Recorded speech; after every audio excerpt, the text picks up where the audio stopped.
আসসালামু আলাইকুম ওয়া রাহমাতুল্লাহি ওয়া বারাকাতুহু।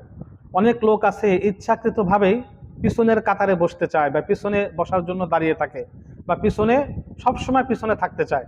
এ সম্পর্কে মহানবী সাল্লাল্লাহু আলাইহি ওয়াসাল্লাম একটা সুন্দর বাণী রয়েছে। ক্বালা নবী সাল্লাল্লাহু আলাইহি ওয়াসাল্লাম লা ইয়াজালু কওমুন ইয়াতাআখারুনা আনিস সাফফিল আউয়াল হাত্তা ইউআখারাহুমুল্লাহু ফিন নার।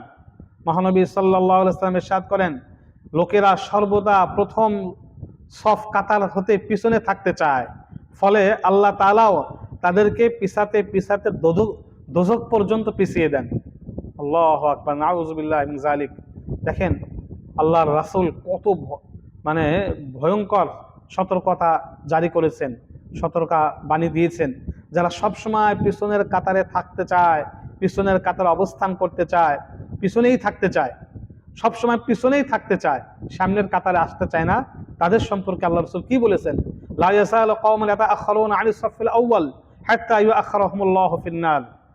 যে সমস্ত লোকেরা সর্বদা প্রথম কাতার হতে পিছনেই থাকতে চায়, পিছনেই থাকতে চায়, আল্লাহ তাআলা তাদেরকে, ওই সমস্ত লোকদেরকে পিছাতে পিছাতে দোজখ পর্যন্ত পিছিয়ে দিবেন, অর্থাৎ দোজখ পর্যন্ত তাদেরকে পাঠিয়ে দিবেন। কত ভয়ঙ্কর কথা! এজন্য আমরা দেখি অনেক ভাই পিছনের কাতার, একদম পিছনের কাতারে বসে থাকে, একদম পিছনে। জামাত দাঁড়িয়ে যাচ্ছে, তারপরে সে বসে আছে, কেননা সে মনে করে আমি পিছনের কাতারে দাঁড়াবো, আগে আগে চলে যাব। মানে জামাত দাঁড়িয়ে গেছে, তারপরেও সে পিছনেই বসে আছে, যে একবারে পিছনের কাতারে দাঁড়াবো। এই সমস্ত লোকের ব্যাপারে আল্লাহ রাসূল হুঁশিয়ারি প্রদান করেছে। এরকম পিছনে থাকা লোক, যারা পিছনে থাকতে চায়, পিছনে থাকতে ভালোবাসে, আল্লাহ পাক রব্বুল আলামিন তাদেরকে পিছাতে পিছাতে একদম দোজখ পর্যন্ত পৌঁছে দিবেন।